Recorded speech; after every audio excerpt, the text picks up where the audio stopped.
Tupa umpina tangina tunitak ahun ani hun ge ya tupa umpina ziakina tang thupa te gen zom theya tupan ahun umpi manin amasain tupa tunga ki pa thu genin entu te teng teng na vekun chibai ka hon buk masa ahe tunitak hunina khalam kidona chi thupi ne ina holim le ichia I holim na ding vai hom te bung khat chang khata ki patina bung ni chang ngatan pansanina holim le ichia hi himale tu ina topa lai siang tho vai hom te bung ni na chang khata ki pat chang ngatan isim ding topa angyal khat gilgal khwa pan bokim khwa a ho towa aman ai gupta gamapan konpot saka na pi pu te u kianga kichiama kana chiam sa gama kon piluta no to kathukhun ka bo se ke hial ding hiai gama teng te to thu khung ke un la amai tam te u hi chip sakun kachi hi himale kathu piak na zui ke wa bang ziakin hiai na hi u huai ziakin amau te kon del hiak sang non ke dia napangwa lingte a hi zota dingwa apathian te u nowa din thang a hi dingu kachi a hi huchi a hi a topa angelin Israel suan teng tengkiang a hiai thu again le mipi te o su a hialin akapuhi huaimun min bokim asawa huaya topa kianga akithoina te alan uhi ilai siang tho sim tungtonin topan thupina tangheno tua ilai siang tho sim yelle Israel te galdo kanan gamlak rauna anamina kanan gam nam khatina alawa huai hunina topa de dan lowa wal zona tang himaleu topa de lo dana aom manuna topan hiai thu apuan khum ahi chi hi mu dan ahi hiai muna ki patai sin lai ilak ding a hile Israel te salam galdoa aom layuna eitena khalam galdo I malina amaute salam galdo na tungtonina in I khalam galdo na bang huntea pilvan poimo hia bang chi bangina wal zo le zo tak tak salam wal zona khalam wal zona tang thei ding hi achi en khom le u thuai isa ahi pathianina amite tungtonina thuana puang zak zela Israel te kanan gam apia Israel ten kanan gam luading ang kisaklai un to pan hichin achia hi kanan gamana pai chianguna amite khatve thuin kahon no hesak keding achia hi khanna Exodus bung som ni le thum chang som ni le kwa chang som thum te bang ieta Deuteronomy te bung sagi chang som ni ni apata bang ieta le hichin achia hi kanan mi te khatve thuan hol hevek le agam na lu azo ke ringwa agam lu aturing om ke ringa gamsa den agamu lu adim dinga hi manun no ti ading in abuai huai ding achia hi hi azia khanna ahia ni na vai hom mi te bungthum chang khal le chang ni na ma hichin achia hi kanan gama galdo khanai hello Israel te zen nadin topan hi namte anusia hi atu bel Israel suan te tu ma galdo dan theinai hello te galdo dan sinsak ahi nading lel ahi achia hi wai bana changa na abang chi hiam mi chi le Israel te zen nading achia hi Israel te topa thukhuna ading kip tak tang nau hiya chi athei na ding ina topan athei na ding le Israel te hiai galdo na hin khwa zatwa galdo siamwa hin khwa azat thei na ding una kanan gam amma de dana alua thei na ding una sin sang na peding in achino na hi aziang ni imua ani na apoimo ma hi chi ithei a hi wai zegina Joshua hewina galadowa Joshua bung khata ki pachang so bung som ni le li bang ye tale Joshua ma kaina Israel te na kanan gam azo nau gam khat kumpi khat khit khata azo nau imua alo chingma ma wa hi himal ya vual zo na ichi gam lang na ichi pen gam lua na dinga gam lang na hi ke ya amite vazona hi I thei siam na ding ina gal vadowin khwa vasat khwa omte khopi omte gamomte vadowin akumpi te uvathatin ami te uthatin ain le lo te halin hoya ki pata amawa gi aphualwa ki zel huai khwami te huai gammi te na amaw gam lua ki zel hichi bangina a omu ahi himale atoblama Joshua hewina galado hit nunguna kanan gam alua hit nunguna hichina Joshua hewina gam hongi homwa gam hongi homwa gamaki hom hituna tua Joshua hewa Joshua makaina agam luate agam lakte hempeu luading inong ki sawahi huai luading ang ki sakchianguna gam hom na oma gam khatina nam khatina gamanewa huai luading inong ki sawahi huai luanawa gal ma avado ki ku ngaya azo sa te avado ki ka vado ki ku ngaya to ado ki nau thute ending hi chi hi tu nitaka igen masak ai Joshua bung khanna ia tale Joshua sinungin hichia hiya Israel swanten kanan dowa eya dia hon sual sak dia kwa ho to masading chin to pa adongu ahi hiya Israel te vai ho mi te bung khanna Israel te khalama to pa to kizop na bang kwa te ahiwa bang din muna ding ahiwa chi entale hiya mi te chu to pa to thukhun bol mi te ahi wahi Joshua bung som ni le lina ye tale Joshua na mi te sam khoma bangachia tuni na telun kwana hi ana sepdingu keile ka in kwan ten zo pathian na hi ka sepdingu achia amao ko leng pathian na ka sem dingu achia wahi himale pathian siang thoba hi ana na sem thei ke dingu til dampi agena why na ya Israel miten hilo wa hi to pa hi ka sepdingu to pa na hi ka sepdingu to pa kia hi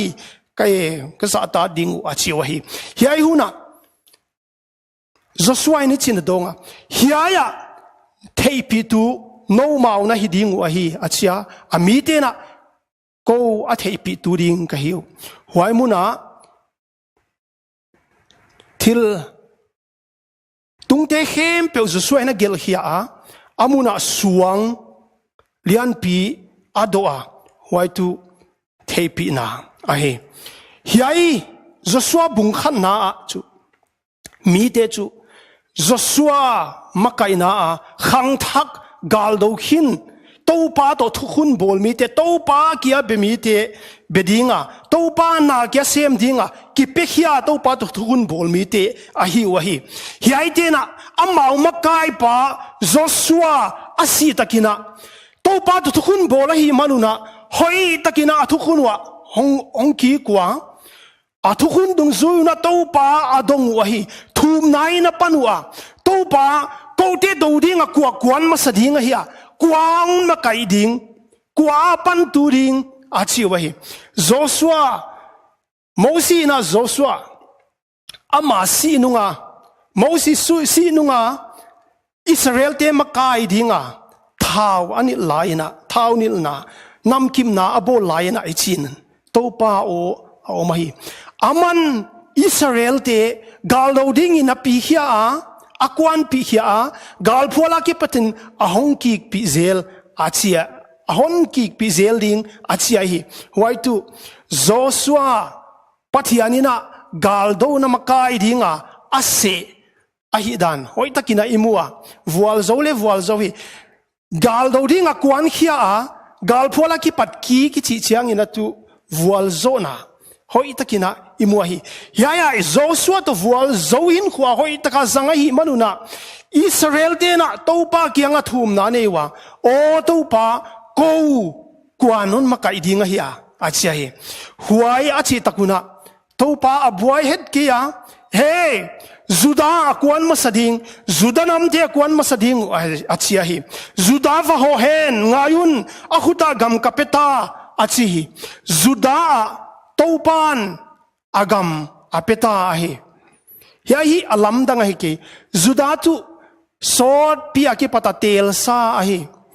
Genesis bung som li le kwa changia da ki pat Juda Genesis bung som li le kwa chang dia ta ki pat chang som na bang yel Juda pathianina anam kipdan Joshua Jacob tungtonina imuahi hiai chang som na chia akhuta lalchiang a omdinga hi vai hom tu dinga hi dan makai dinga hi dan Israel te makai dinga hi dan hoi takina apa walzol na ana omkhina hi alam dang ki hi huchina Joshua Judain mahung kaya Judain ma kaya avwal zowahi iet suk veng veng le changthum na ki patina chang som le gian natana Judate vual zona Juda pathian donna pansana hoi taka galon do tu avwal zowa agam lak ding te ala ama tu apai na peuchu topa vual zona piak sa hi manina azo ahi vual zona hin khwa ama wa hi ya iet veng veng non ding apoi mo ka saktu chang som le kwana eti ading apoi mo mama sin lai en le chahi topa Juda kianga oma tangama tengte adel khia aguama tengte bel si kang talai te ane ziakun adel khezo ke hi Judain kalsuanina galadowa topa muang koma topa donna o topa thupiak o gam amau huta piaka hi dan thei komina gal hung dowa azowa himale changsom le kwana ilu tale Judaina azokei chi muahi azokei bangzia kya mi chile phaizanga teng kanan ten si kang talai anne imanun azokei wahi hiaizona iet le the siam huai mama bangding in Israel ta tena Juda ta tena si kang talai nei amau sanga galvan hoizon na sataka nei zo huai te bangzia ka zoding a hiwa siam tan huai mama mo tampi te na ithei dinga kopza thau to AK47 kidochu abuai huai hi mo kopza thau to AK47 kidochu abuai huai mama hi ithei sa hi sikang talai nei tu anei lo ti ading ina zo vual dinga hi ke mihing etina himale topan yai kang talai te to kisaina bangchi bangina nana sem hiam chi akhang thu wen le u thwai sa Juda te amau gama amau khang thu Juda khang thu aikel Israel khang thu nam teng la ka mani khang thu thei sau pen le thei detail pen hi Juda te Israel te ahi ding wa hi midang ten leng eite tan phain khang thu I thei khang thu sang ina Juda te khang thu I thei zo ka Israel te khang thu I thei zo ka amau diak ini bang chituka thei ding a hi wa chi I thei ke thei pen ma ding a khang thu wa pa to kang talai te ai ke le sipai te ki dona en le uthwai isa he vual zona tu amite a hi ke ya vual zona tu gal do mi te a hi ke ya vual zona tu topa a hi Deuteronomy bung som ni chang som ni le khata kanan gam na pai chianguna kanan te sik sakol te ai ke le ami te no sanga tamzo hi ma leu na lau ding u hei ke na zo ding u hi achi hi Exodus bung som le sagi chang som le gia ta iet le Ephraim mi te la ka to Joshua ni chi bangina na ge na Kanan ten sik sakol nei ma leu na lau ke ding wa hi na zo ding wa hi china an ge na hi to pan hiai te sik sakol nei ai ke le sik kang talai nei teu nei ma leu na zo ding wa hi na lau ke ding u chi ana chiam hin sa ai wai kya lo hina I ending a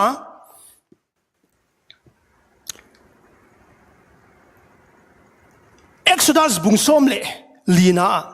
chang som le nga ki pat som le giat chang nga pat som le giat na bang ye tale Pharaoh in Israel te anadel dan imuahi agama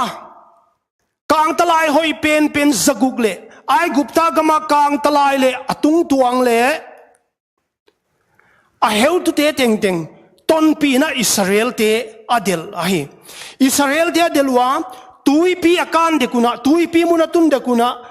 Israel te aphaw hi huai hunina Israel te mangbang wa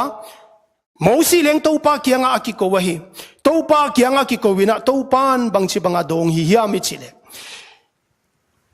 bangdinga ko ila ka ki ko na hiya ya Israel mi te malama son theina dingun masonam theina dingun hilun na ban sanin la na chiang sanin la tuipi ki khending a huaya leipiawa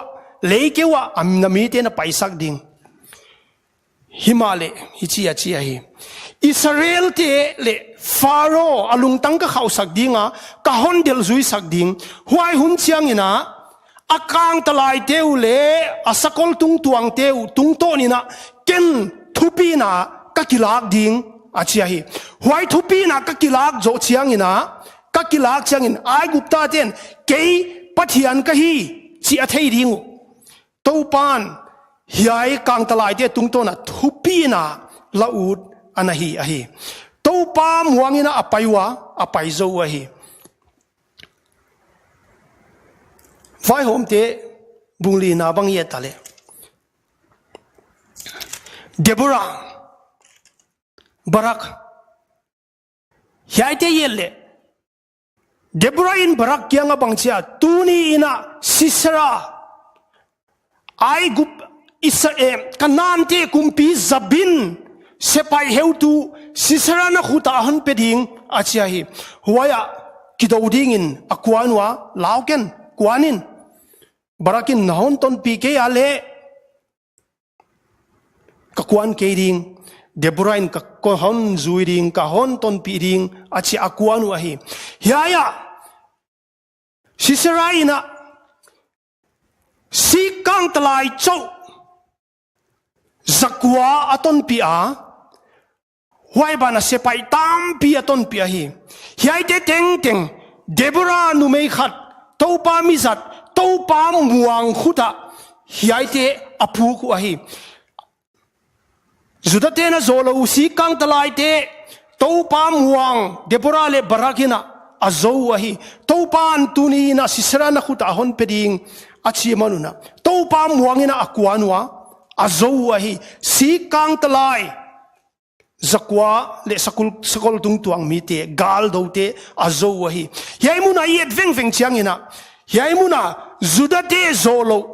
bangdinga si kang talai ne izya kwa kanan te zolo wa hiwa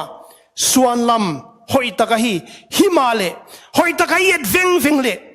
zudaten atak sapuzo to pa muan na hi to pa muang ki patuna to pa thuo zaina ahong ki patuna walzo na ma khuta hi ya himale sikang talai te mu chianguna agal te wa mu chianguna agal te galvan te mu wa amawa ki enwa to pa muang zo ke wa hi to pa muan na ta samwa azo ke wa hi ya hi lau huai ma mai en leng I khalam gal do na to pa muang zo lo wa kal suan lo I khak ding lau huai ma ka sa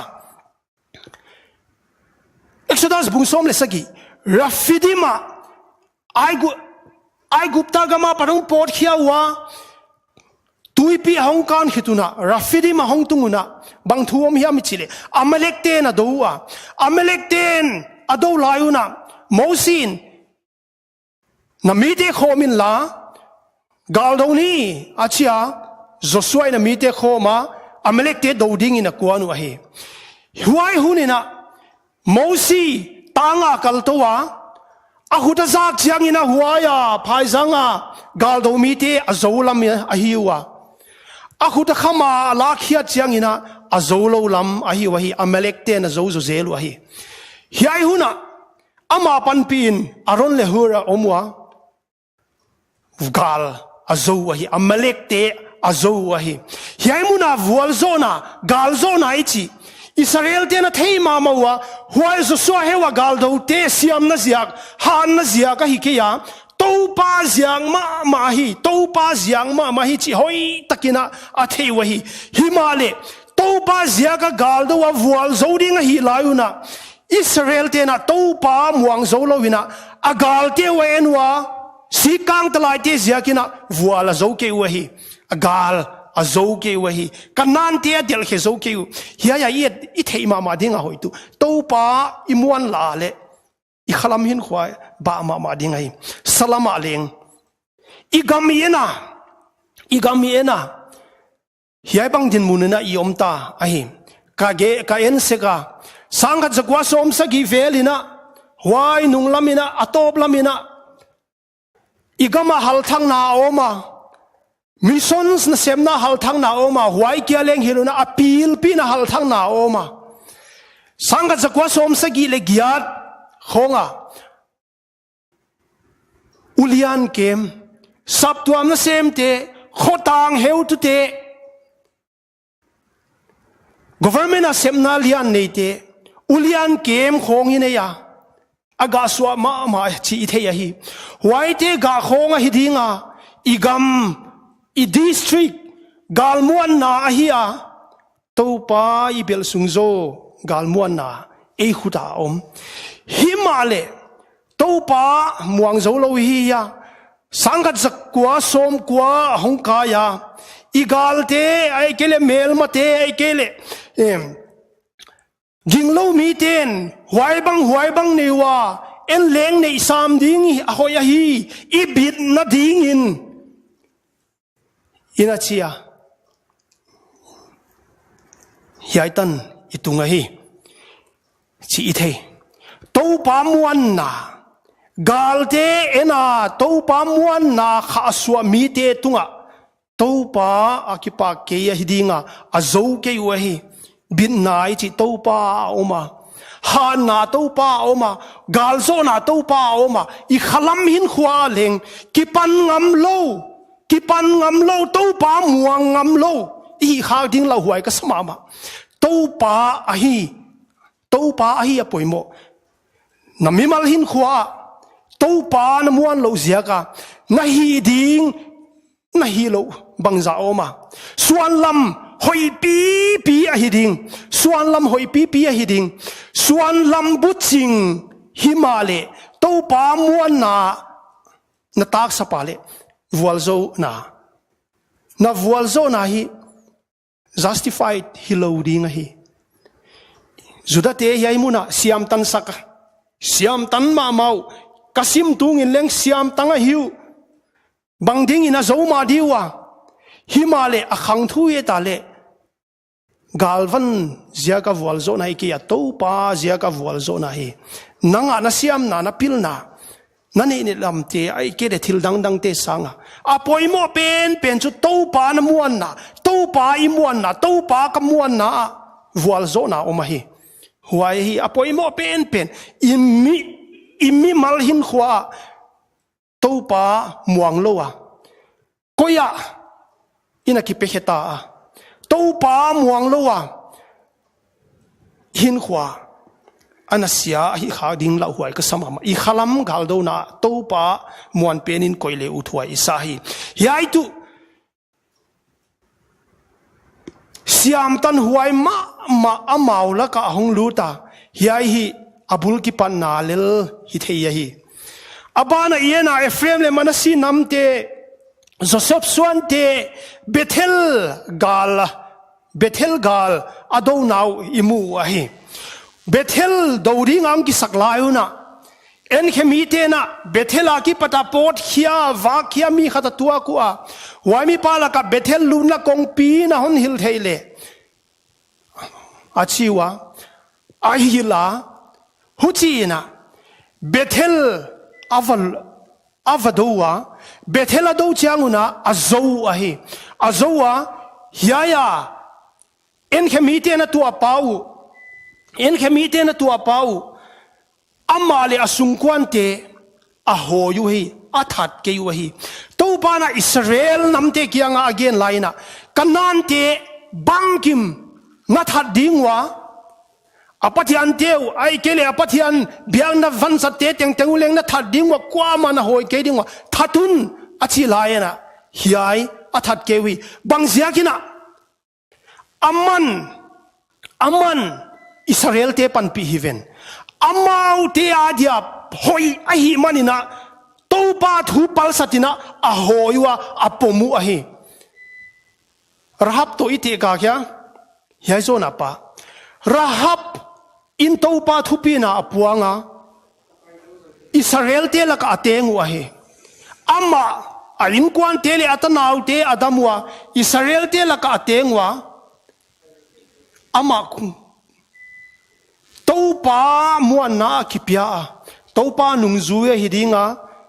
Jesu khangthua rahab kizuang nu ahong telahi yahi ahoy na ziakutu topa amau to Israel te to thukun nei pa pathiana hon nei ziaki dinga hi yai zona Joseph inkote Joseph suante tuapa kwa hidiam I ennon dinga Bethel min masatu lu sahia huai khwa tenga hia ahoy takuna athat lo takuna amaleng hin mite gama ate avapaya Israel te laka teng ke amin lenga ki gen ke Israel gin na ya pathian gin na akipia chi lengi muke hitte laka vapaya khopi asata amin ding in lose asahi Bethel min masa lose khopi avadin thakahi yai tu yet veng chiang ina Joseph tatena amau panpi amma wadinga hoi ahi na le pathian dan palsatina vaya hong homwan hong ki khuddo tu ahi to pa muang lowa Israel nam te om hituna amau ki khuddo tina mi ang hoi ki wa amma wadinga hoi te ahon hoi ke wahi wa zakina hin huwa en veng le nang ma dinga hoya hi zakina thil hoilo in namu ke khading chi ala huai mama ke leng ka hi no leng na hi theyu ni dangina student ka hi laina GBC tribal welfare ichiria waite tungto ne scholarship kamu zelwa scholarship kamu wa kia ding bangina patua mama ka ka admission fee le ka tuition fee teng cover zo ahi manina nge apatu ampen ma ahi china staff akong semnungina scholarship to kisai sai tu ikele college a dealing ina ka oma student tiading himale manipura Huailam saitu principal secretary singtang mi khata hongomina tribal scholarship kichi Bible student ten namu thei ke dingu china ahong khak tan gelbe hit ahi ko hi ka delwa ka swalwa khatve ho chi minister palai toina e amalak ka valur tu ahi waizona ka valur tu le aman bangchi bangalai gel hiami chile they are not eligible pentui sanina gela na utule chief minister pa va en sakun achia hi walaina tribal minister singtang mi hiya principal secretary singtang mi ma hiya tribal scholarship Bible college student anamu gi ge penu sukbeina ahongu mahi waimuna hoi taka ka hongki khowa hoi taka amma to hongki ho chianguna tribal scholarship chi je ka student tengtengin mu ding na hilowa amu tu ding tam pi ana oma science ai kele his subject to aerospace na tan engineering medical le dang te hoi takina na kilisa why te la ka religious education hiai ana tel lo zia kina bible college student ten namu ke dingu achi hi achi le ni dang in namu wa ka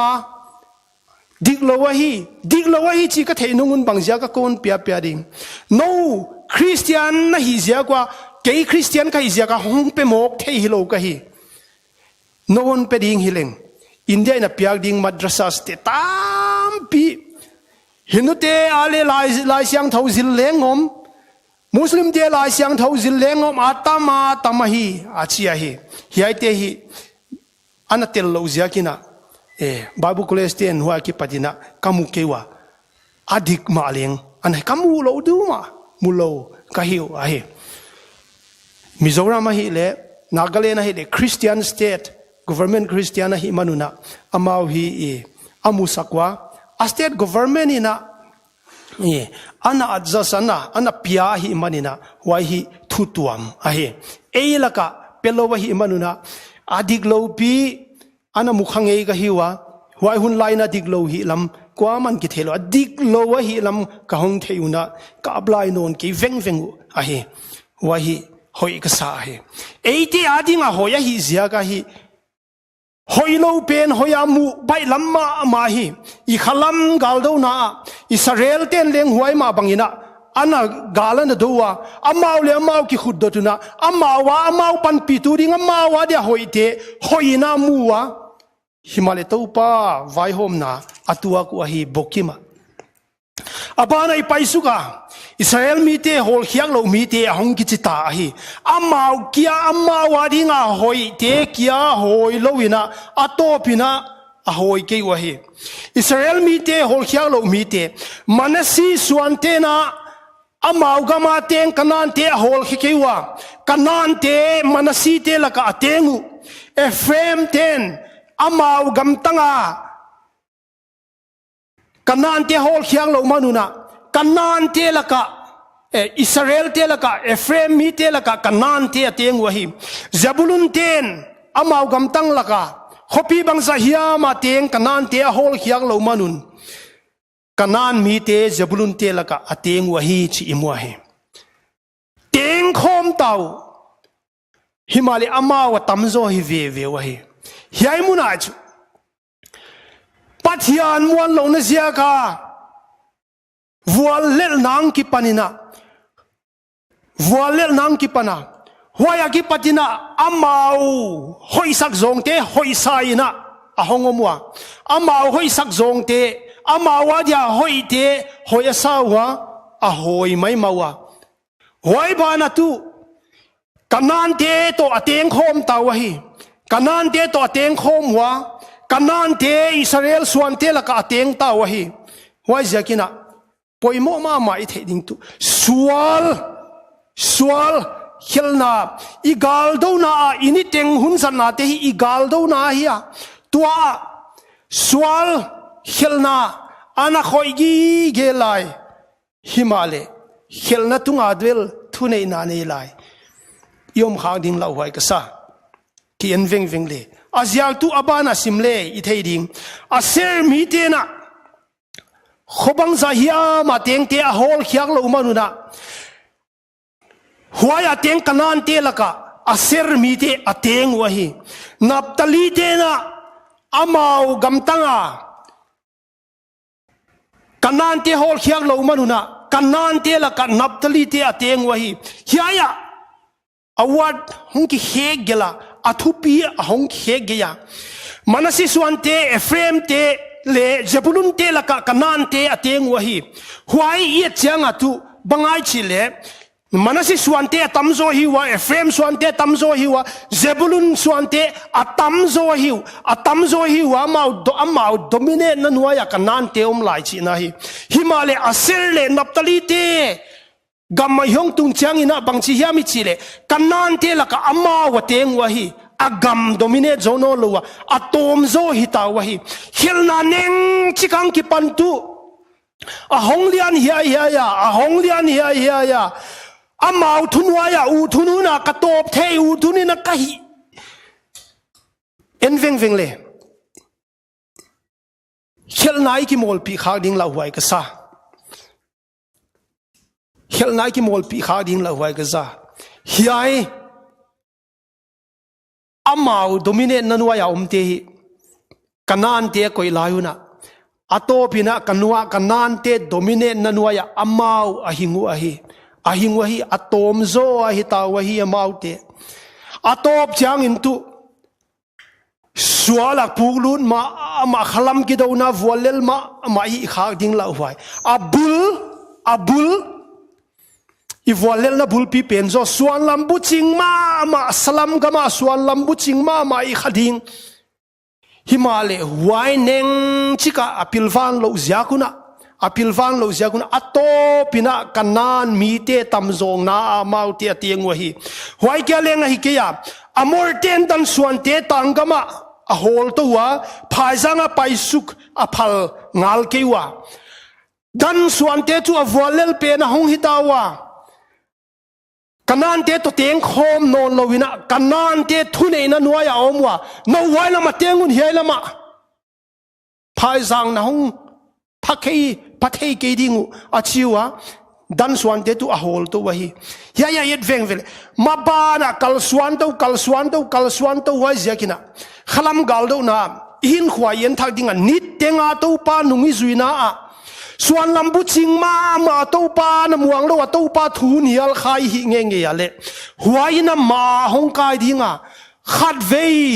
to pa muan lo na ziak lela suan lambu ching nu le pa te na leng suan lambu ching a hon pompiu veng le pam ten leng suan lambu ching a hon pompiu huai tia ipu khang nge ya le olo la ma suan ding chi la huai ka sa mo lo in ma suan ding abanai kal suan nang tu ei adinga hoi te hoi sang na hongom dinga wai zo tu khel na yu thun nu na hi the o thun nu na hi lo the khel na pe nei thun wa ya om lai atom na zo khel na nu thun wa ya ei yom khang lo huai ka sa khel na thun wa ya ei yom khang lo huai ka sa wa jakina I khalam gal do na pilwang ma man abula pilwang ma mani wai takina pathian ngel a he ma to pa he gilgala ki pata ho to wa bokima ho to wa phuba altahi hichi bangin haun geng tahi hey kei pathian no te to thukun bol pa ka thukuna ka dingki pa hi ka thukuna ka dingki pa no de bang zia kan thukuna dingki lo na hi wa na dingki ki wa hiai mi te na hol he ki wa apathian te u na hi se ki wa wai zia ki na hiai mi te ka hol henon ke ding no wa ding in a ling no wa ding in napang wa ling bang hi dinga apathian te thang bang hi ding chi hi vai hom na apuang hi wai zia ki na I khalam hin khwa khalam gam do na imi mal hin khwa neu chiki chi tia ki pana hi khading wai te nun thun wai tun thu so thelo nanguna neu chik te ma hi poimo pen suan lambu ching te ma hi poimo pen suan lambu ching to pa ikik dingu suan lambu ching te suan lama nei loina to pa muan na ikik dingu to pa ma bel le